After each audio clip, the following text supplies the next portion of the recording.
Hello, friends. Today's guest is Dr. Massimo Pigliucci. He is an evolutionary biologist and professor of philosophy at City College of New York, widely known for his work on Stoicism and for making philosophy practical in our everyday lives. He has written a lot of books on practical aspects of Stoicism, such as The Stoic Guide to a Happy Life, 53 Brief Lessons for Living, that helped change a lot of people's lives in a positive direction. Expect to learn about the origins of Stoicism, why it still resonates today, practical benefits of living like a Stoic in tough times, and how it compares with other ancient philosophies, such as Aristotle's ethics. We also touched on Christianity, Spinoza, and even Nietzsche's love hate relationship with Stoicism. And I really enjoyed this conversation, and I hope you will too. If you would like to dive deeper into his work, please check out his website and Substack linked in the description. I have more conversations coming soon on topics like neuroscience, philosophy, consciousness, World War II, postmodernism, Nietzsche, and rationality. So if you enjoy these discussions, please subscribe on YouTube, Spotify, or Apple Podcasts. Leave a like, leave a comment, leave a review. You can also DM me directly on Instagram at philosophy.everyday. And now here's my conversation with Dr. Massimo Pigliucci. I hope you will enjoy it. Why do you think Stoicism resonates so strongly with people today? That's a good question. And it's kind of hard to answer because, in a sense, Stoicism has always resonated strongly with people, although it has had moments of popularity and then moments in which it was almost forgotten throughout, the last 2 millennia. If I had to guess, I think a lot of people today need some kind of framework for dealing with, life's challenges and potential setbacks and all that sort of stuff.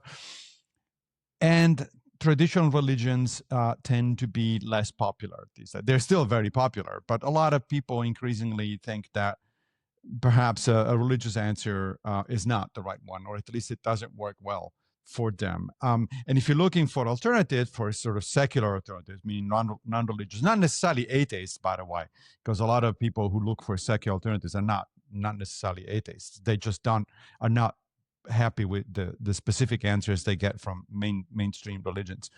So if you're looking into the secular area, then there are a lot of choices actually out there.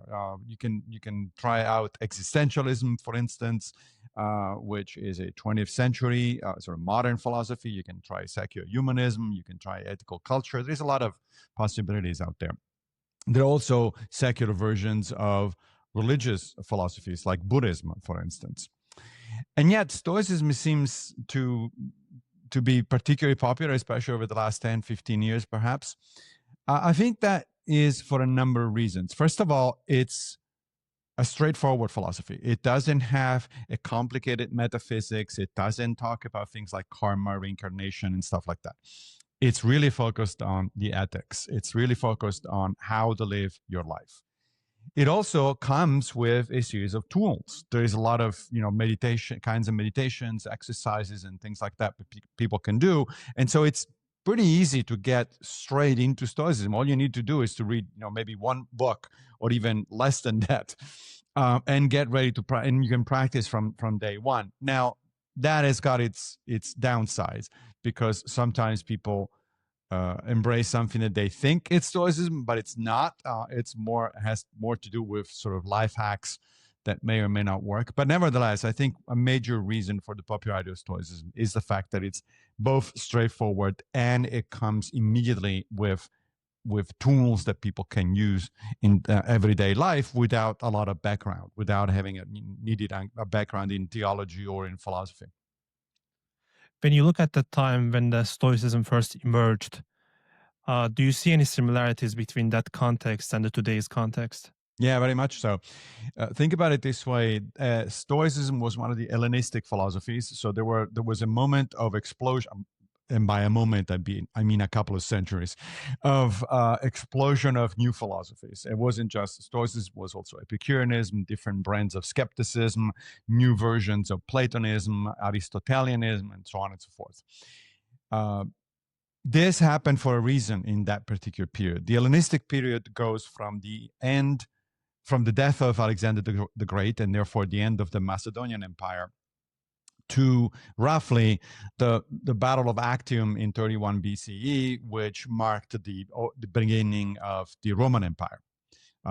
In that famous battle, Octavian, the future Emperor Augustus, defeated Mark Antony and Cleopatra, thereby essentially starting the Roman Empire. So we're talking about a major period of turmoil where empires were literally falling and rising at incredible speed. The Mediterranean world was changing dramatically almost overnight. People felt like they had no control over what was happening, and they felt a lot of stress, and difficult to it was difficult to cope with all of these change all at once. So that was a fertile terrain for new philosophies that promise. All of the Hellenistic philosophies promise some kind of relief from the chaos, some kind of way to handle the chaos. I would argue that in the 20th and 21st century, we live in a very similar social environment. I mean, think about it. The 20th century saw two world wars, not one, but two. We are facing both in the 21st century, both the possibility of nuclear Armageddon. It's still there. People don't talk about it much these days, but it's still there. We have plenty of weapons to destroy the planet many times over, and it could happen. And of course, we're also dealing with climate change, which is another, existential threat, or at least close to it. And that there's been also major political and social upheavals over the last several decades. The fall of the Soviet Union, the end of the Cold War, the rise of autocracy in several countries, especially several Western countries.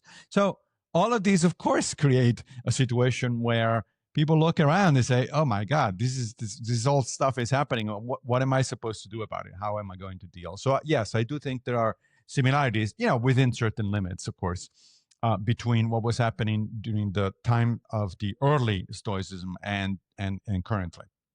Seems to match this dichotomy of control that Stoicism has. Yes. So as people have less control as people feel that they have less control in their lives, ideas like Stoicism and maybe similar philosophies seem very attractive in a way to cope up with the challenges of the time.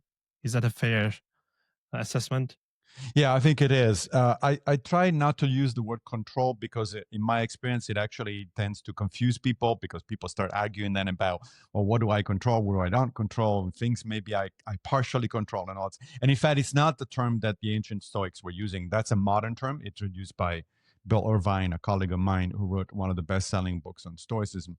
If you go back to the early Stoics, Epictetus is the one that makes, who was a second century Stoic, is the one that makes a big deal out of this notion, and he refers to it as the fundamental rule. And the fundamental rule is that some things are up to us, meaning we're responsible for certain things, and other things are not up to us.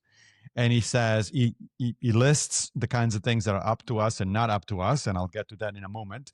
And then he tells us that a good life is the result of focusing your attention on the things that are up to you, because those are the ones you can actually act on and actually be efficacious, causally efficacious. You have agency there. And then develop a attitude of equanimity and acceptance for the kind of things that are not up to us, because after all, you can't do much about them anyway. So, what are you going to do? We can throw a tantrum, but you're not a kid, you're not a child. So presumably an adult will handle things a little bit better than just throwing a tantrum. Now, the crucial part there is, well, what exactly is up to us and what is not up to us? The Stoics have a very clear and yet at the same time controversial, or I should say at least counterintuitive, notion of what is up to us and what is not up to us. I think they're right, but we need to be clear about exactly what they're saying. Epictetus is basically saying that only three things are up to us. One, our considered judgments. That is, when you make a decision, a concerted decision, you sit down and you think about it carefully. That's up to you. It's not up to anybody else. Nobody can make decisions for you. It is your decision. Even if you may be making that decision under duress or under the influence of other people, whatever it is, still, it's up to you. Nobody can actually force your judgment one way or the other. The second thing it's up to you is the values on the basis of which you make that kind of judgment, right? So if I say, for instance, my judgment is that it's better for my health to go to the gym every day, well, that's a judgment, and it's the result of a value, which is I value my health. Right? If I didn't value my health, then there would be no point. I could just eat fried food every day and be fine. So those are two things: judgments and values from which those judgments stem. And then neither one of those two would be particularly helpful unless you actually act on it. In my example, I can value my health. I can arrive at the decision that it would be a good idea for me to go to the gym every day. But if I don't actually do it, that's useless. It's not going to do anything, right? So the third thing that is up to me is to implement, to act, to decide to act or not to act on those judgments. So three things: the values we hold, the judgments that follow from those values, the assessment of a situation that follow from those values, and the decision to act and not to act. Now, everything else is not up to us, according to Epictetus, meaning even the outcomes of our own actions are not up to us. Again, following the same example, I may decide to go to the gym, and I'm gonna, decide after this conversation, for instance, I'm gonna get up, change, go out and go to the gym. Except, and then as soon as I cross the street, I get hit by a car and I end up in the hospital, right? So that's not up to me. I don't have anything to do with that sort of stuff, right? So the notion is that our intentions are up to us, but not the outcomes of our actions. Obviously, we can influence them, but the way you influence them is by making certain decisions and trying to act on those decisions. Whether you actually succeed or not depends on other factors that are, in a sense, outside of your control, even though I just said that we shouldn't use the word control. But they're not. They depend on other things, such as traffic and cars going by and stuff like that. Now, I find that this distinction, this dichotomy between what is up to us and not up to us, incredibly useful, because it really applies to everything. In any situation, you might find yourself, from small little decisions like, what am I going to order tonight for dinner at a restaurant, to major life decisions, what kind of career, or should I get married, or, should I have children, or something like that.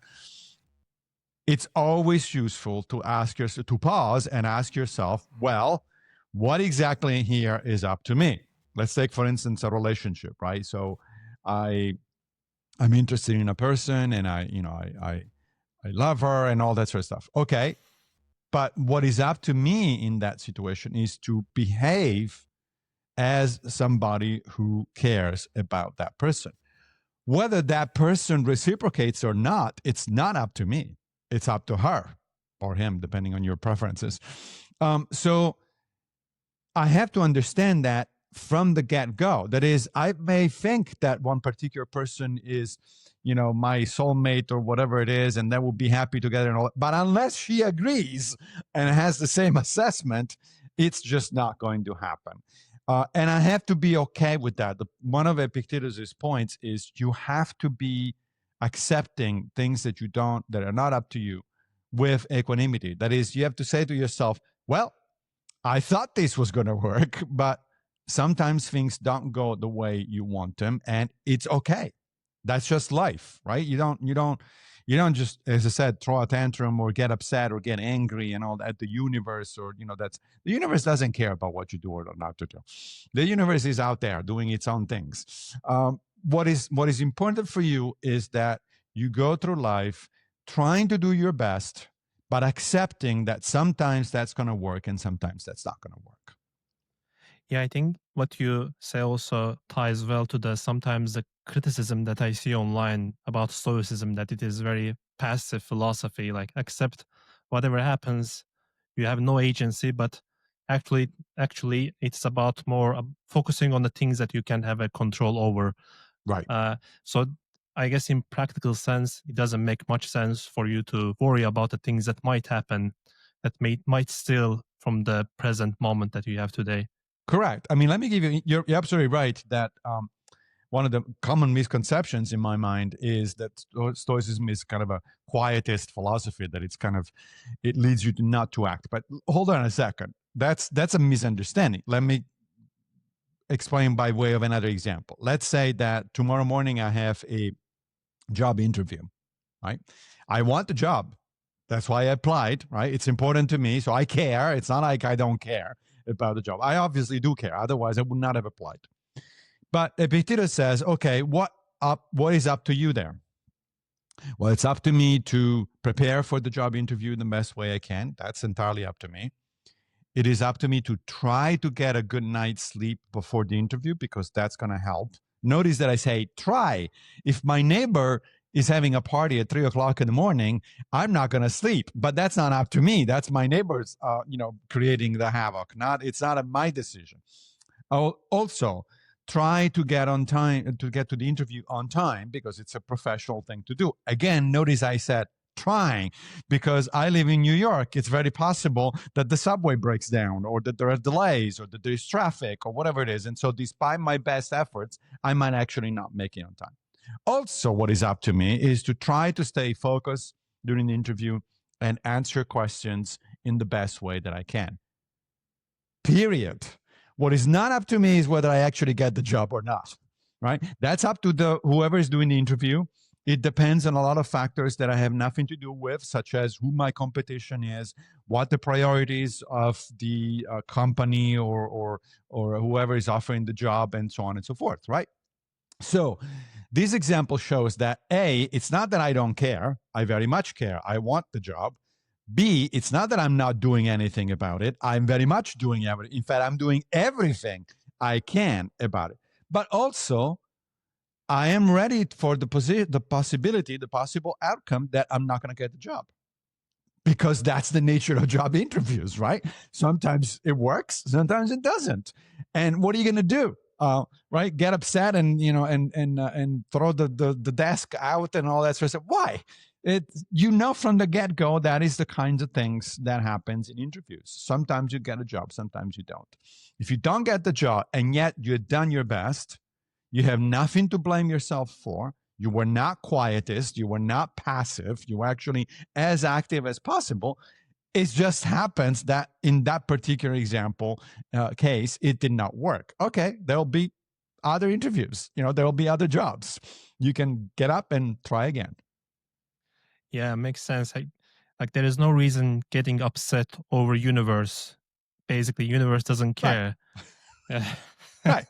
The universe is the universe. It's not about you. I mean, one of the things that I find very puzzling is when people do get upset against the universe or even other people, and they start thinking that it's all about them. It's all about, there's some kind of conspiracy there. No, you're not that important, my friend. It's just people don't, usually, I mean, occasionally there are conspiracies, but usually people don't care enough about you personally. And definitely the universe doesn't care enough about you personally.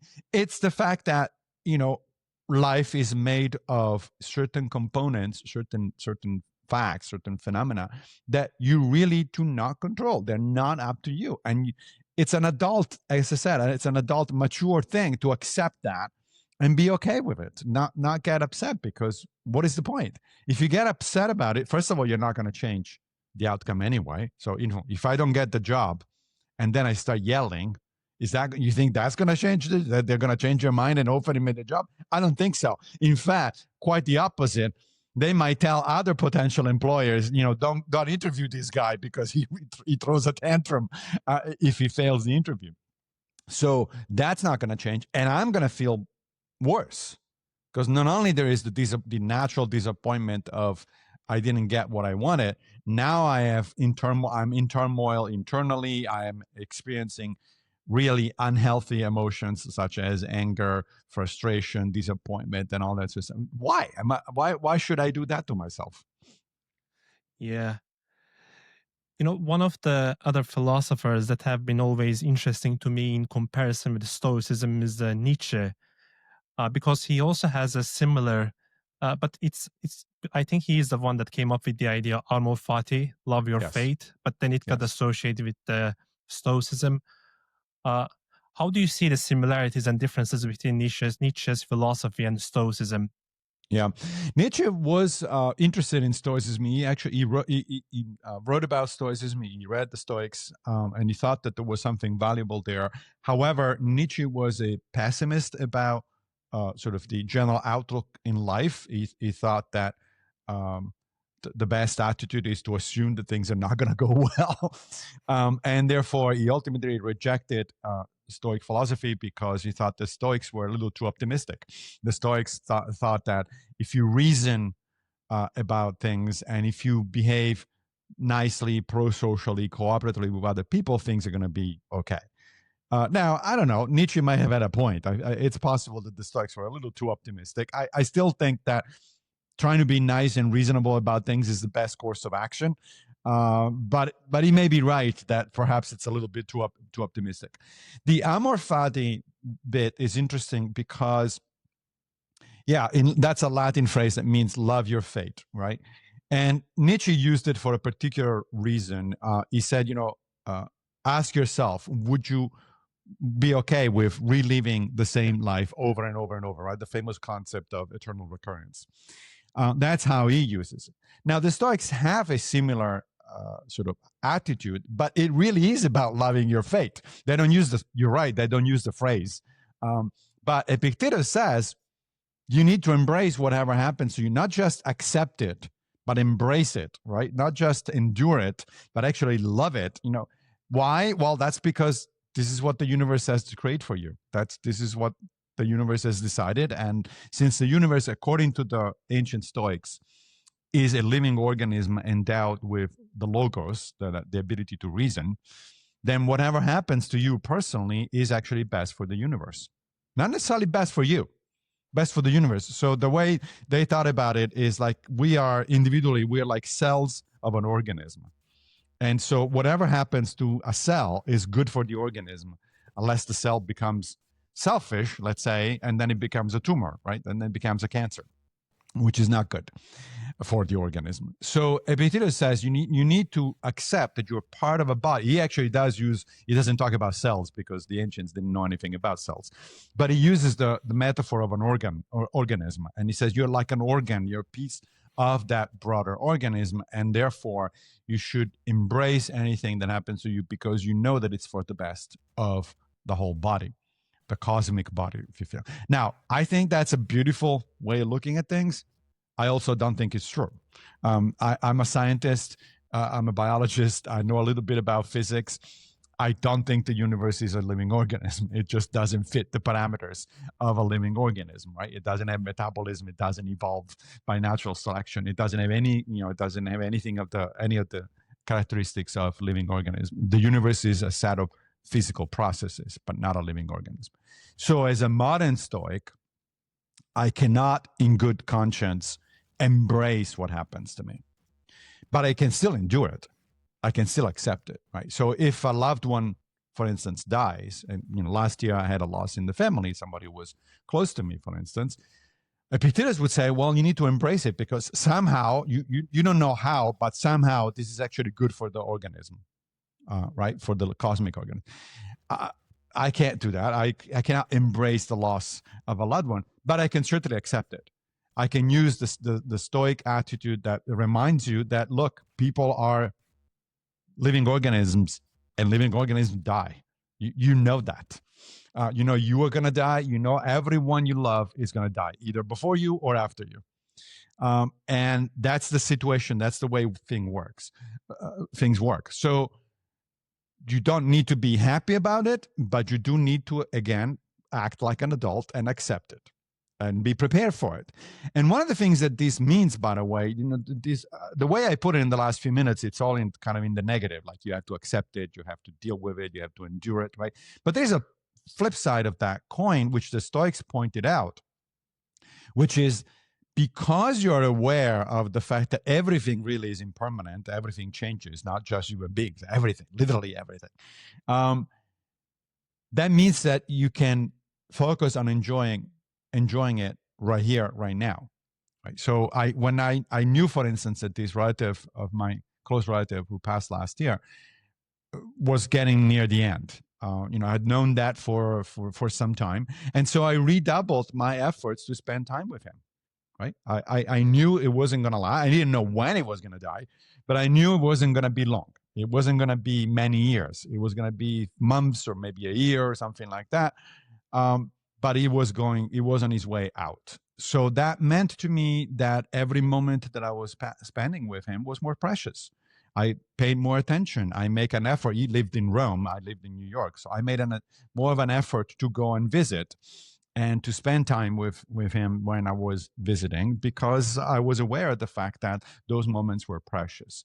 That is the positive aspect, the positive side of that Stoic approach to things. Yes, change is inevitable, but it doesn't mean you cannot enjoy things right here, right now, because that's when they're present and that's when you should be enjoying them.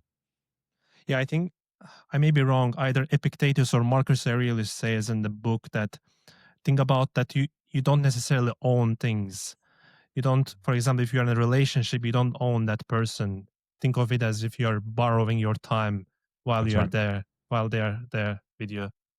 That's right. That's Epictetus, and Marcus, of course, is influenced by Epictetus, so he probably does say something very similar. But I love that notion. I love this. So Epictetus says, imagine that your life is like walking into an inn, into a hotel, renting a room. It's your room. There's no question. While you're staying there, it's your room. And so enjoy it. Make the best out of it. But at the same time, don't trash it, because it's going to be somebody else's room when you go out, and you're going to go out at some point. You're not going to stay forever in the hotel, right? So yeah, I really like that image of life. Life is living a life is like going through a very nice, hopefully, hotel. Unfortunately, for some people it's not that nice, and for some people it's really low quality hotel, and that's an unfortunate way of the world, the way the world is, and we should try to improve that aspect. But nevertheless, it is not yours. Nothing is yours, because you don't own anything, in the sense that at some point you'll have to let it go. When you die, you're not going to carry yourself. The ancient pharaohs in Egypt thought that, and they were not the only ones, thought that they could carry things with themselves, right? That's why they built the pyramids, right? They brought weapons and works of art and coins and even slaves, which they killed, or family members, which they killed, so that they could be with them. What a foolish thing to do, as far as the Stoics is concerned. I'm sorry, that's just denial of reality. You're not getting any of that, because there is no you after you're dead, right? The Stoics are very clear about this. Death is permanent. It's the end of consciousness, and therefore there is no you, which is also incidentally why both the Stoics and the Epicureans keep repeating us that we shouldn't be afraid of death.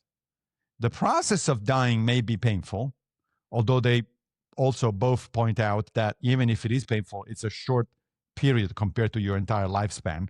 So, in a sense, deal with it, because it is what it is. But you might be worried about the process of dying, but not about being dead. Epicurus is even more clear than the Stoics on this one. He says, where death is, you are not. And where you are, it is not. Yeah. End of story, right? So why are you worried about something that you're actually not going to be there to experience? That there's not going to be any you there. So yeah, the last one, I think it's a great quote. Yeah, one of the ways to how to cope with that is like, if death is here, I'm not there, so why bother? There's no feeling of pain or consciousness that is associated with that state. I think even Plato says something like, we don't know whether that is something that we would always wished for, or some other reality. So yeah, well, Marcus really makes an interesting point, because when I say this, you're not going to be there. Often, especially from religiously inclined people, I say, well, how do you know? Right? There may be something. I say, well, everything we know, you're right. I don't know for sure. Nobody does. But everything we know about consciousness tells us that it requires a functional brain. However you think consciousness works, it seems to require how do we know? Well, because we can shut it down, right? If you go into an operation room and you've got under deep anesthesia, your consciousness is shut down by chemicals. We know which parts of the brain shut down. We know that you do not feel any. That's the whole point, right? You're going through the operation without feeling anything. For all effective purposes, is like if we were dead, but you're not dead, so we can bring you back. Even so, Marcus at some point says, okay, so either there's nothing to worry because there isn't going to be any us there, or if there is somehow, in some way that we don't understand, if our soul or whatever you want to call it survives, well, that's great news. Then I got a new life, right? Then I get to keep living in a different state. Then I don't have to worry about physical issues because the soul is disembodied. I mean, I don't believe that for a second. But if you do believe that, great. Then what's there to complain? Either way, Marcus says, you win. Either because nothing is happening and therefore you're not going to be concerned, or because something is going to happen, in which case you're going to say yay. Right? Either way, it doesn't make any sense to be afraid of death. Yeah, I think it's similar to what Pascal said. Yeah, like he said, believe in God. If the God is there, you will get an afterlife. But like rationally, it makes sense to believe in God. I think this is what Pascal was saying. Yeah, it's this famous wager. He basically said that, look, what have you got to lose, right? If you believe in God and there is no God, you haven't really lost anything. If, on the other hand, you don't believe in God and there is one, you possibly potentially lose your eternity, right? You're going to go to hell or something like that. Now, there is an interesting rejoinder that response that philosophers after Pascal have come up with. First of all, it's not true that you don't lose anything if you believe in God, because that's going to affect your life, right? So if you believe in God, you're going to act in certain ways and not in other ways. So it's not true that you don't. That makes no difference. But more importantly, the most serious objection to Pascal's wager is that he assumed that there is only one kind of God, right? But there are hundreds out there. People believe in thousands of different gods. So it's possible that you believe, but you picked the wrong one. And so despite your belief, you're going to go to hell anyway, because it turns out it was Zeus or somebody else, or Osiris, and not the Abrahamic God. So you're screwed anyway. But that's a different issue, which kind of would bring us pretty far from the Stoics. Yeah, like believe every religion, every God, just as a rational person. Yeah. Yeah. The problem is that some of these gods are jealous and they don't allow you to believe in other gods, right? So you're screwed either way. If you believe in multiple gods, then somebody's going to get upset and you're going to go to hell anyway. Yeah, I love how you explain Stoic principles and Stoic virtues with the real life examples. But also, before Stoicism, we have Plato, we have Heraclitus, we have Cynics. How do you see Stoicism being influenced by these philosophies before? Do you see any interesting similarities between these different schools of thoughts before Stoicism? Yeah, that's a very good question. Well, first of all, no philosophy or religion, for that matter, comes out of nowhere, right? There's always precedents. Like Buddhism, for instance, was in response largely to a particular version of Hinduism that was present, popular at the time in India. So they didn't invent anything. I mean, they invented some things, but it was in reaction to other things. In the case of Stoicism, it started out as a very eclectic philosophy, because the founder of Stoicism, Zeno of Citium is in modern-day Cyprus. He spent years studying with different philosophers in different schools. He started out with a guy named Crates of Thebes, who was a cynic. So no surprise that there are cynic influences on Stoicism, right? Zeno spent years with Crates. Then he moved to a guy named Stilpo of Megara. The Megarians were strong on logic and logical paradoxes. So no wonder that the Stoics also emphasize logic, right? Zeno went to Plato's Academy. Plato was dead by that time, but he went to Plato's Academy. So there are bits and pieces of Platonic metaphysics and sort of the general way in which Plato was thinking that seep into Stoicism. He was also influenced by some of the Aristotelians of the time. Aristotle, again, was dead, but some of his followers were teaching in the Lyceum in Athens, and so on and so forth. And in fact, you can even identify individual bits and pieces of Stoicism coming from different sources. For instance, the notion that virtue is the only true good, that's a Cynic notion that comes from the Cynics, who in turn actually didn't invent it. They got it from Socrates, right? So Socrates, in a Platonic dialogue called the Euthydemus, defends this notion that wisdom or virtue is the only true good. So that's what it comes from. A rather minimalist lifestyle. The Stoics tended to be minimalist, not as minimalist as the Cynics. I mean, the Cynics literally were living in rugs with no property, that sort of stuff. The Stoics were not quite that extreme, but they do favor a certain kind of minimalism. You get through life with a minimum number of things if you can. Well, that also comes from cynicism.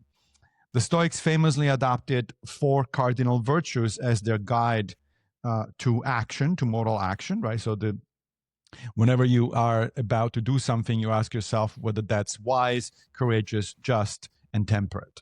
Well, the 4 cardinal virtues are mentioned for the first time that we know of in Plato's Republic. So they come from the Platonists, right? The Stoics also were big on logic. As I mentioned, Stilpo was a Megarian philosopher, and Megarians were in logics, big on logic. So that's perfectly understandable. Now, what happened later, however, so one might hear what I just said and say, well, then what's the point of Stoicism? It's just a combination of a bunch of different things. Well, the point is that then 2 generations after Zeno, the third scholar, the third head of the Stoic school, was a guy named Chrysippus of Soli. And Chrysippus was arguably the greatest logician of antiquity, even more important than Aristotle. The reason most people have not heard of Chrysippus is because all of his books are lost. We only have fragments. And on the other hand, we have a lot of what Aristotle has written. But Chrysippus arguably was even a greater logician than Aristotle. And Chrysippus came in and said, wait a minute, this is a little bit of a mess. We need to clean up the house here, right? And he did such a great job at sort of eliminating certain things from the original version of Stoicism, acquiring new things, proposing new ideas, and then sort of trying to make the whole thing cohere into a whole that actually makes sense, that a 2nd century commentator, Diogenes Laertius, who wrote the lives and opinions of the eminent philosophers, actually says, if not for Chrysippus, there would be no Stoa, meaning that Stoicism as we understand it today, it's actually the result of Chrysippus' work, not of Zeno. So the advantage of sort of buying into the Stoic system today is that it is a coherent system. It's very well thought out, right? Now, of course, it's a philosophy that started out 2,300 years ago. We learned a few things in the meantime. Our science got a little bit better. Even our philosophy got a little bit better. So certainly in the 21st century, we do need to ask ourselves, and plenty of people, including myself, do ask the question of, what does a Stoicism updated to the 21st century look like? A Stoicism that takes into consideration advances in modern science, for instance, in cognitive behavioral therapy, in cognitive science in general.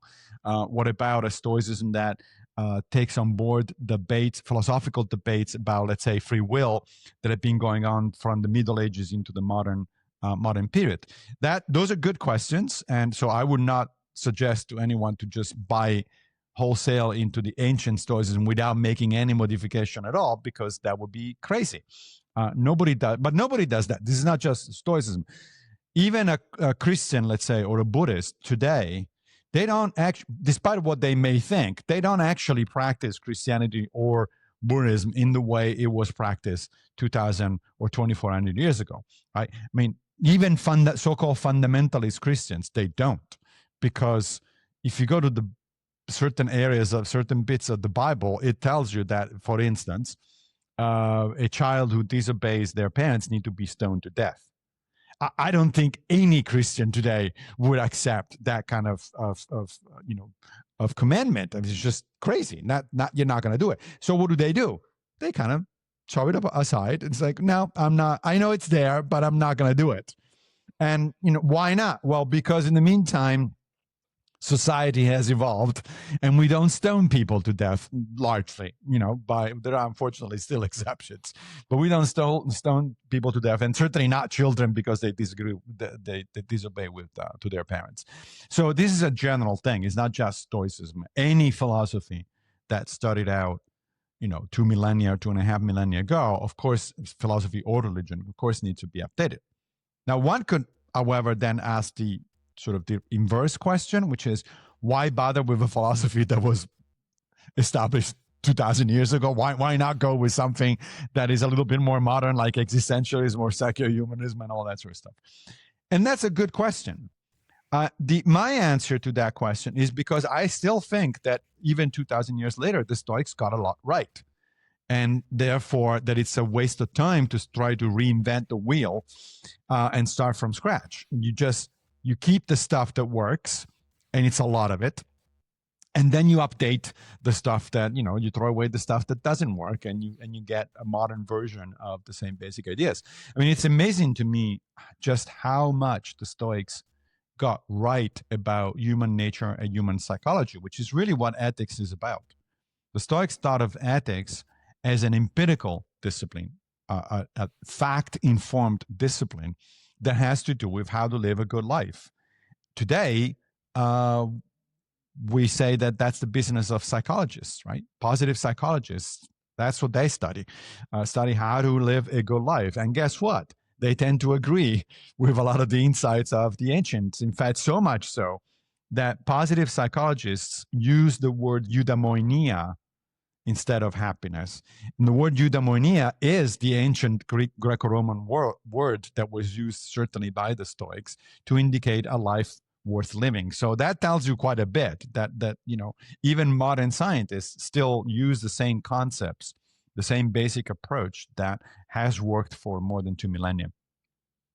Yeah, interesting. From historical perspective, why do you think Stoicism faded with the rise of Christianity? Or maybe is that a misconception? Maybe should we think about Stoicism actually adapting and becoming part of Christianity? Yeah, both are actually good ways to think about it. So it's true on the one hand that Stoicism, together with all the other schools, philosophical schools, Epicureanism, Platonism, etc., it faded with the rise of Christianity. And the answer there for why that happened is complicated, right? On the one hand, times were changing. The Roman Empire collapsed. It was followed by a period of that we still refer to today as the Dark Ages, to indicate that it was not particularly pleasant. So there were challenges, new challenges on the horizon. There was also the rise of Christianity, of course. Once Christianity, after the Emperor Constantine declared Christianity to be the official religion of the Roman Empire, Christianity got hold of all of the resources of the Roman Empire, including its army, right?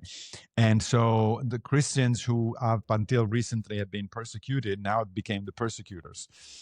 They really went after so-called pagan philosophies. There are a few instances that are particularly disturbing, like, for instance, the killing of Hypatia of Alexandria by a mob of Christians. And then eventually, one of the late emperors, one of the Byzantine emperors, after the end of the collapse of the Western Roman Empire, Justinian I, in the 6th century, he actually officially closed down all the schools of philosophy. The last one that was actually still open was Plato's Academy, as it turns out.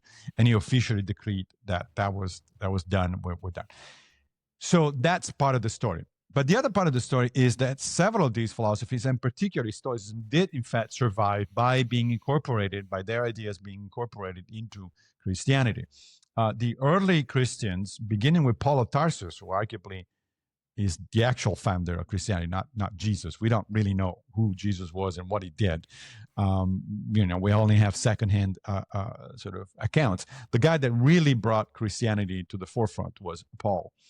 And Paul was aware of the fact that Christianity was the new kid on the block, so to speak. And it was stepping into a crowded marketplace of ideas, as we would put it today, which was populated by the Stoics, the Epicureans, the Platonists, the Aristotelians, and so on and so forth. He was aware of it. He presented Christianity as a new philosophy, and he engaged directly, especially with the two most popular schools of the time, which was the Stoics and the Epicureans. In the letters to the Romans, the letter to the Corinthians, he talks about Stoicism and Epicureanism. He actually was apparently he knew Seneca's brother. So there are connections, and the Christians started incorporating some of what they thought were the best ideas of the Hellenistic philosophies. They tended to reject Epicureanism because Epicureanism was about pleasure, and Christians with pleasure, they don't go very well. Also, the Epicureans were atomists. Their metaphysics was about atoms bumping in randomly into the void, and that didn't go well. That conjured the notion of a random universe, which didn't go well with the kind of orderly structure that the Christian metaphysics basically proposes. And also the Epicureans famously, they were not atheists. They did believe in gods, but they also believed the gods don't care about human beings, and therefore there is no point in praying. There is no hell. There's don't worry about death, as we were saying earlier. So you can see why all of these things didn't go very well with the Christians, didn't sync very well with the Christians. On the other hand, the Stoics were much more Christian friendly, so to speak, because their notion of the logos and of a rationally structured universe, that kind of fits with, the Stoics were pantheists, the Christians are theists. They believe that there is a God outside of the universe, but, close enough. The Gospel of John begins with the famous phrase, "In the beginning was the Word," and the word is logos. So the Christians were very clearly on purpose adopting classical and Stoic terminology. Also, the Stoics were big on duty and virtue. Those things go pretty well with sort of the Christian ethos. So much so that a much later Christian, Thomas Aquinas, in the later Middle Ages, arguably the most important Christian theologian of the Middle Ages, he famously came up with this classification or this list of the 7 Christian virtues. Now, the 7 Christian virtues are wisdom, courage, justice, temperance, faith, hope, and charity. You might have recognized that the first 4 are actually the Stoic cardinal virtues, which we said before are found also in Plato. So there is another example of sort of incorporating the right ideas. And one more example, some of your listeners might be familiar with the Serenity Prayer. The Serenity Prayer is something that was actually written by an American theologian at the beginning of the 20th century. It's recited usually at the beginning of meetings of organizations, 12-step organizations like Alcoholics Anonymous and stuff like that. Now, I don't remember the exact wording, but it basically asks God to give us the wisdom to tell the difference between what we can change and what we cannot change, the courage to change what we can, and the serenity to accept what we cannot change. Does that sound familiar? That's Epictetus's fundamental rule. It's rephrased, but it's essentially the same idea. Some things are up to us, other things are not up to us, and a good life is the result of going and acting on the things that are up to us and accepting with equanimity and serenity the things that are not up to us. That also is not by chance. Epictetus's manual was used as a training manual, a spiritual training manual for monks, for Christian monks throughout the Middle Ages. So yes, there are a lot of connections between these two. So one of the reasons a lot of Stoic ideas appear familiar to modern, readers and listeners is because they are familiar. You probably heard of them or some version of them through the Abrahamic traditions. Now, that said, there was also 2 moments in relatively recent history where Stoicism actually reappeared as Stoicism, not just as an influence on Christianity, but as Stoicism. One was during the Renaissance. A guy named Justus Lipsius, who was a Christian, established a new school that was referred to as Neo-Stoicism. And the point of the school was to resurrect Stoicism and to merge it, to make it work well with Christianity. Some of the Neo-Stoics were some of the major figures of the Renaissance, including Montaigne. So there is that one. That was a period in general of rediscovery of the Hellenistic philosophies, not just Stoicism, but also Epicureanism, skepticism, cynicism. All of these came back out because people were rediscovering manuscripts that had been lost throughout the Middle Ages. The second period of modern resurgence of Stoicism was the Enlightenment.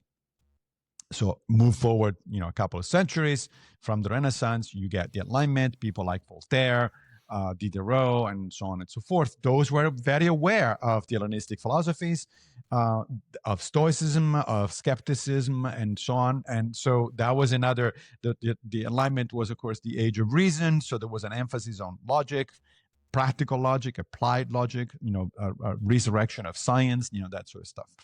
And then finally, the third era of resurgence of Stoicism is the second part of the 20th century and into now.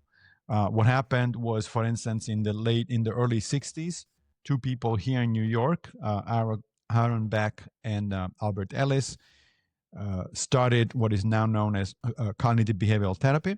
And they did it explicitly on the basis of Stoicism. They read Epictetus and Marcus Aurelius, and they thought, hey, this thing is probably going to work. Let's do some research on it and let's put it on quantitative terms. So that was the beginning of the reemergence of Stoicism. Then in the 70s and 80s, a French scholar, Pierre Hadot, published 3 books on Stoicism and philosophy as a way of life. In fact, one of the 3 books is entitled Philosophy as a Way of Life. That sort of spurred an interest first among academics, and then eventually sort of percolated into the general public. And now we have, the early 21st century, we started things like Stoic Week and Stoic Con. So these kind of opportunities for people who are interested in Stoicism to get together, to learn from each other, and so on and so forth. So it's a long and, in my mind, fascinating history. But yeah, there are reasons why all these things happen at a particular time rather than others. Yeah, and there's also this interesting character in the 17th century, Spinoza. Now, based on my very amateur understanding of philosophy, when I read Spinoza, and then when I go back and read Stoics, I see a lot of similarities. I think Spinoza even goes further in terms of determinism, like the pantheism, universe is a god. Yeah. So what are the similarities and differences between these two philosophies? I actually think they're very strong. Certainly Spinoza's ethics is pretty much Stoic, and he knew it. I mean, he knew the Stoics. It's not like, so he rephrased things and updated things and elaborated on what the Stoics were saying. But yeah, Spinoza was a pantheist, just like the Stoics. He thought the universe is a living organism, which is inside. So God is the universe itself. It's not outside, which of course, for him, that was at the time was a heresy, right? Because Spinoza, of course, grew up in the Jewish Abrahamic tradition. That's a heresy. But nevertheless, he thought that the point of life, of living an ethical life, was to be helpful to other people, to use reason. Those are all Stoic ideas. So Spinoza was one of the most important early modern philosophers who explicitly embraced a version of Stoicism and sort of brought it forth. There were others at about the same time who were certainly interested in Stoicism and wrote about Stoicism, but we don't normally associate them with Stoicism, like Descartes, for instance.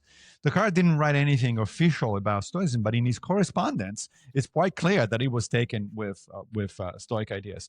But Spinoza was important because, of course, he influenced a lot of people afterwards. One of these people was Einstein. Einstein at one point was asked, who most of us, of course, remember as a physicist and theoretical physicist, but he was actually a pretty good philosopher as well, both a philosopher of science and epistemologist. And Einstein famously was asked at one point whether he believed in God, and he said, "Yes, I believe in the laws of nature." And that is one way to render the Spinozian and Stoic approach to things. If you read book 7 of The Lives of the Eminent Philosophers by Diogenes Laertius, the same commentator that I mentioned earlier, who said that if it were not for Chrysippus, there would be no Stoa. If you read that chapter, that book, there is a point where Diogenes actually says the Stoics refer to this as God, Zeus, the universe, nature, or cause and effect as synonyms, right? So this, for the Stoics was the same thing. If you talk about nature or God, you're talking about the same thing. And that is the same approach that was used both by Spinoza and then later on by Einstein. And now, therefore, we're definitely into the 20th century because, Einstein is early to middle part of the 20th century. Yeah. As a final point, I want to also pivot back to Aristotle. I know we mentioned Aristotle before as well. What do you see similarities and differences in general between Aristotelian ethics, in the Nicomachean ethics as explained, and between the Stoic understanding of virtue? What are some interesting differences? It's a very good question. And in fact, it's a question that confuses a lot of people because the three are by three, I mean Stoicism, Cynicism, and Aristotelianism are very similar in their conception of virtue and of the good life. And so people often get confused, especially they confuse Stoicism and Aristotelianism. And this confusion, by the way, goes back a long time because Cicero, in a book called On the Ends of Good and Evil, he accuses the Stoics of essentially being Aristotelians in disguise. So this is kind of, this is going on for 2,000 years, this debate. Let me try to summarize the difference between these three schools in the best way I can, and I think it might be useful. The difference hinges on how the three schools look at the relationship between virtue and so-called externals. So virtue is, of course, it's a character trait, right? Virtues in general tend to be character traits. They are behavioral predisposition, right? If you're generous or courageous or temperate, that means you act in certain ways. Other things being equal, you tend to act in certain ways. So they're behavioral tendencies, aspects of your character, and that's why they're internal, because they're you, they're part of you. Externals is everything else. Education, even health is an external because it doesn't depend on you. You don't control your health, right? You can decide to act in a temperate fashion or in a courageous fashion, but you cannot decide to be healthy. You can work on being healthy, but you cannot make that decision, and then it just happens. So health, education, wealth, physical appearance, all of these things, fame, reputation, all these things are so-called externals, okay? Now, the position of the three schools is easier to understand if we talk about Aristotle first, because it's the most common sense position. The Cynics as the opposite of Aristotle, in a sense, kind of the extreme. And then the Stoics are in between, okay? So here's how it goes. For Aristotle, a good life requires virtue. You cannot live a good life unless you're virtuous, but it also requires a certain amount of externals. There has to be some good health, education, even good looks, he says. Otherwise, you're kind of screwed. You're not going to have a good life. So that's the Aristotelian position, right? A mix of virtue and externals. The opposite approach is the Cynics, who said, no, externals get in the way of your virtue. They are obstacle to virtue, so get rid of them. That's why, famously or infamously, they lived a very basic, very, very minimalist existence, right? So no possessions at all. They had no house, they had nothing, right? They just went around with their clothes and a little knapsack with a minimum amount of things that they needed for survival, and that's it. So now you got the two extreme positions, right? So on the one hand, you have virtue plus externals. On the other hand, you have only virtue, no externals. The Stoics come in and they struck a compromise. They said, look, Aristotle, and in fact Socrates, were right. Virtue is fundamental. It's the only true good. If you don't have that, forget it. You're not living a good life. However, externals, although they're not actually good, they do make your life easier. They have value. The word in Greek is axia, which means value, right? So you want to treat externals with caution, without being too attached to them. You can live a life of just virtue with no externals, even if you're sick, even if you're poor, even if you are ugly, right? You can still live a good life, meaning you can still behave properly toward other people, being a good person, and that's still worth it. That's still, your life is not wasted. But if you're lucky enough to have also a little bit of externals, then your life is going to be better. There is no shame in it, unlike the cynics, right? So it strikes this nice compromise where it makes Aristotelianism less of an elitist position, because after all, if the only people who are happy are people who are not only virtuous but also have wealth and good looks and all that sort of stuff, then most of us are screwed. we're not in a good position, right? So it makes the good life accessible to everyone. For the Stoics, everyone can have a life worth living, no matter how bad their physical circumstances are actually going to be. But of course, as Seneca says, but I'm not stupid. I prefer pleasure to pain. I prefer to be able to afford a good meal to starving. It's like I'm not an idiot. Of course, I'm going to do that. I'm not. That was a dig to the cynics, of course. Even though one of Seneca's best friends actually was a cynic, but he says, I don't need the tattered drug to go around and have a good life. I can enjoy a good meal if I have it, but the worth of my life does not depend on having a good meal, does not depend on having good looks and all that sort of stuff at all. It's made better, more pleasant, but it doesn't hinge. That's why the Stoics famously refer to externals as indifferent. Right? Some of these indifferents are preferred, health, wealth, so on, and some are dispreferred, right? Sickness, poverty, and so on and so forth. But they are indifferent. Indifferent here doesn't mean, the word indifferent, it's unfortunate in English because it means I don't care. That's not the original meaning. The original meaning is literally they make no difference to what? To your good life, right? Yeah. To your ability to live a good life. They make no difference. You're not a better person. Let me put it this way. Perhaps this is the best way to understand it. You're not made a better person by the fact that you're rich. And you're not made a worse person by the fact you're poor. Okay? Epictetus actually explicitly says that. In the Discourses, he says, here's a non sequitur. I am richer than you, therefore I'm better than you. It's like, that's a non sequitur. That's nonsense. That's logically nonsense. But that doesn't mean that you prefer poverty to wealth. Of course not. You're not, as Seneca says, you're not stupid. Beautifully said.